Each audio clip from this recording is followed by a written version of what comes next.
assume that a tunnel is dug across the along the chord of a earth at a perpendicular distance r by 2।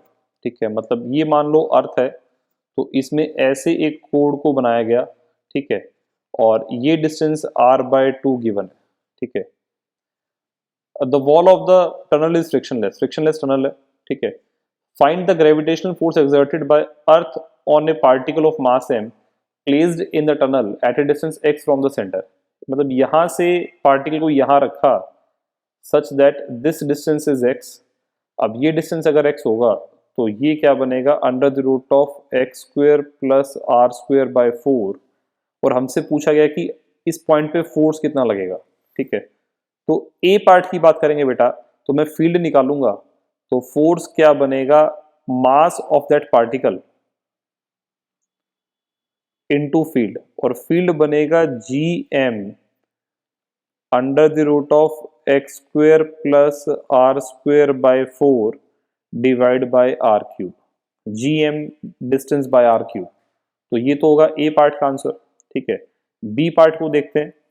Find the component of this force along the tunnel and perpendicular tunnel, ठीक है। तो ये angle theta है बेटा, और ये force basically F A part वाला है। अलोंग द टनल जो फोर्स होगा ये फोर्स बनेगा F cos theta, and perpendicular to tunnel बनेगा फोर्स एफ साइन थीटा। बात क्लियर है? Such that sine theta is perpendicular by hypotenuse and cos theta is base upon hypotenuse, ठीक है। तो बेसिकली बी पार्ट का answer भी आ गया।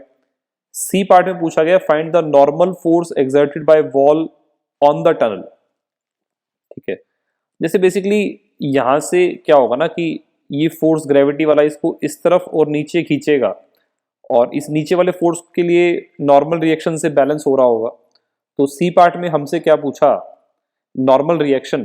तो नॉर्मल रिएक्शन बेटा एफ साइन थीटा के बराबर ही होगा, और उसकी वैल्यू हम सिंपली क्या लिखेंगे, M G M by are cube into under the root of x square plus are square by 4, ये डिवाइड में इसी के नीचे सिर्फ, into r by 2 divide by this bracket.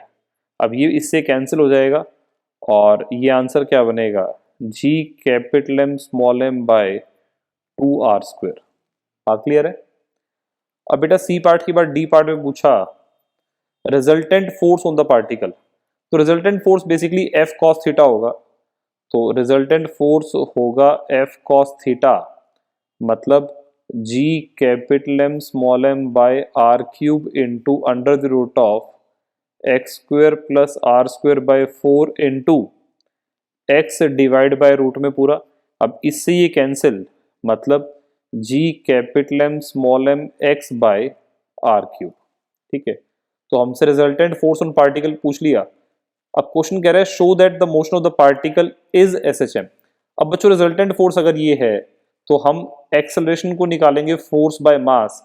तो इस एक्सप्रेशन को जब मास ऑफ पार्टिकल से डिवाइड करूंगा तो ये बन जाएगा G M x by are cube, and this term is omega square. अब ये टर्म अगर ओमेगा स्क्वेयर है तो ओमेगा बनेगा under the root of G M by are cube, और ये अगर ओमेगा होगा तो टाइम पीरियड बनेगा 2 pi under the root of r cube by G M. इस तरीके से हम लोग इसका टाइम पीरियड इवैल्यूएट कर लेंगे।